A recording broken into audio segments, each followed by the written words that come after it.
La cicatrice de l'amour. Je me souviens encore très clairement du jour où tout a commencé, comme si c'était hier. Ce jour-là, il faisait froid. Le ciel était couvert de nuages sombres et un vent humide traversait les rues presque désertes de la ville. J'avais décidé de sortir seul parce que je voulais acheter un cadeau spécial pour ma petite amie Léa. Nous devions partir en vacances le lendemain et je voulais lui offrir quelque chose de vraiment unique, un objet qui pourrait représenter notre amour et nos souvenirs ensemble. J'avais déjà fait plusieurs magasins, mais rien ne me plaisait. Tout semblait trop banal, trop ordinaire, trop simple pour elle. Alors, je me suis enfoncé un peu plus loin dans une vieille rue que je ne connaissais pas. Cette rue était étroite, silencieuse et bordée de bâtiments très anciens. Les vitres des fenêtres étaient sales, les murs couverts de mousse, et l'air semblait plus froid à chaque pas que je faisais. C'est à ce moment-là que j'ai vu une petite boutique au coin de la rue. La vitrine était presque vide, mais au-dessus de la porte, un vieux panneau en bois portait les mots « Bijoux anciens et objets rares ». Je ne sais pas pourquoi, mais j'ai ressenti une étrange envie d'y entrer. Peut-être parce que la lumière jaune à l'intérieur contrastait avec la grisaille du dehors. J'ai poussé doucement la porte et une clochette a sonné au-dessus de ma tête. Un son léger, mais un peu inquiétant. À l'intérieur, l'air sentait la poussière, le métal et quelque chose d'autre. Une odeur difficile à décrire, comme celle d'un lieu où le temps s'est arrêté. Les murs étaient tapissés d'étagères en bois, chargés de petits coffrets, de colliers anciens, de montres dorées et d'objets étranges dont j'ignorais totalement l'usage. La lumière tremblait légèrement, comme si elle vacillait entre deux mondes. C'est alors que je l'ai vu. Un homme se tenait derrière le comptoir, immobile. Il était grand et mince, vêtu d'un long manteau noir et portait un chapeau ancien qui cachait une partie de son visage. Mais ce que je voyais, c'était ses yeux. Deux yeux noirs, profonds, sans éclat, comme s'ils absorbaient toute la lumière autour d'eux. J'ai eu un léger frisson, sans comprendre pourquoi. Il m'a observé longtemps avant de parler. Sa voix était basse, lente, presque murmurée. Vous cherchez quelque chose de spécial. Je le vois dans vos yeux. J'ai sursauté un peu parce que je n'avais encore rien dit. Mais j'ai répondu « Oui, c'est pour ma copine. Je veux lui offrir un bijou, quelque chose d'unique. » Un sourire lent est apparu sur son visage. Il a posé une boîte noire sur le comptoir et l'a ouverte doucement. À l'intérieur, il y avait un pendentif en argent finement sculpté, avec une petite pierre rouge au centre. La pierre semblait briller toute seule, même si la lumière était faible. C'était comme si elle respirait, comme si elle était vivante. L'homme a caressé le bijou du bout des doigts, puis il m'a regardé droit dans les yeux. Ce bijou n'est pas comme les autres, a-t-il dit. Il porte une ancienne bénédiction. On dit qu'il protège l'amour véritable et qu'il lie deux âmes pour toujours. Mais il faut le traiter avec respect. Il ne faut jamais le retirer, jamais le perdre. Et surtout, ne jamais le donner à quelqu'un d'autre. Sa voix était grave, lente, presque hypnotisante. Je ne savais pas quoi penser. Une partie de moi trouvait cette histoire ridicule, mais une autre partie y croyait un peu. Peut-être parce que ses yeux semblaient si sérieux, si profonds, qu'il était impossible de douter. J'ai demandé le prix, et il m'a répondu calmement un montant beaucoup plus élevé que ce que j'avais prévu. Pourtant, sans trop réfléchir, j'ai sorti mon portefeuille et j'ai payé. J'avais le sentiment que ce bijou était exactement ce que je cherchais, comme s'il m'avait attendu, moi, depuis longtemps. Quand j'ai quitté la boutique, la clochette a encore sonné, mais en me retournant, j'ai remarqué quelque chose d'étrange. La lumière à l'intérieur avait complètement disparu et la vitrine semblait vide. Je ne voyais plus l'homme au regard noir. C'était comme si la boutique elle-même s'était effacée. Je suis rentré chez moi un peu troublé, mais aussi heureux d'avoir trouvé un si beau cadeau. Le soir, quand j'ai offert le pendentif à Léa, elle a tout de suite adoré. Elle l'a mis autour de son cou, souriante, les yeux brillants. Elle m'a dit « C'est magnifique, Marc. On dirait qu'il est fait pour moi. » Nous avons ri, nous avons dîné ensemble, et elle m'a remercié plusieurs fois. À ce moment-là, j'étais convaincu d'avoir fait le bon choix. Pourtant, quand la nuit est tombée, quelque chose m'a empêché de dormir.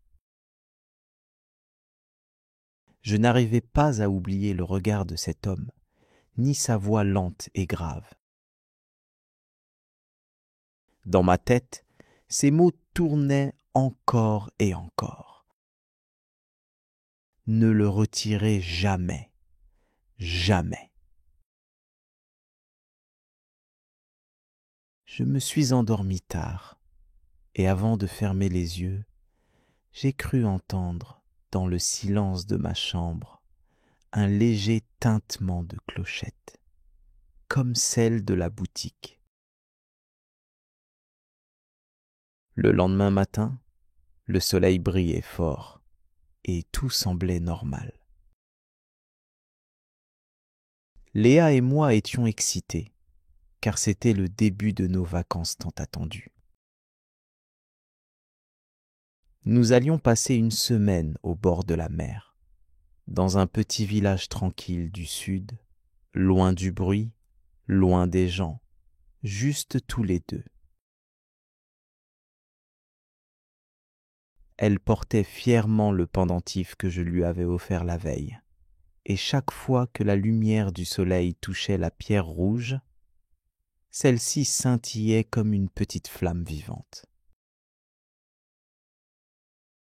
Le trajet fut long, mais agréable. Nous écoutions de la musique, nous parlions de tout et de rien, et le paysage changeait lentement.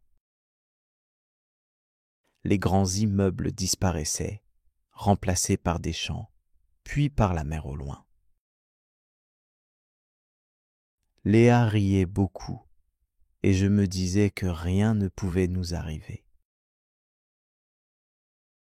C'était une de ces journées où tout semble parfait, comme si la vie voulait te faire oublier le reste. Quand nous sommes arrivés à la petite maison que nous avions louée, le soleil commençait à se coucher. La mer était calme et le ciel prenait une couleur orange et violette. Léa s'est approchée de l'eau et a levé les bras, heureuse.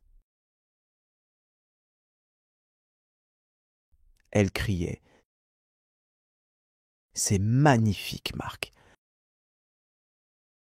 Regarde cette lumière. On dirait un rêve. » Je souriais. Oui, c'était un rêve. Du moins, c'est ce que je croyais. Le soir, après le dîner, nous nous sommes assis sur la terrasse pour regarder les étoiles. Le vent était doux, la mer faisait un bruit léger et tout semblait paisible. Pourtant, à un moment, j'ai remarqué que Léa grattait doucement sa joue gauche. Je lui ai demandé si elle avait une piqûre d'insecte, mais elle a dit : « Non, ce n'est rien. Juste une petite brûlure, je crois. » J'ai regardé de plus près. Sa peau était légèrement rouge, comme une fine trace, à peine visible. Je n'y ai pas prêté attention.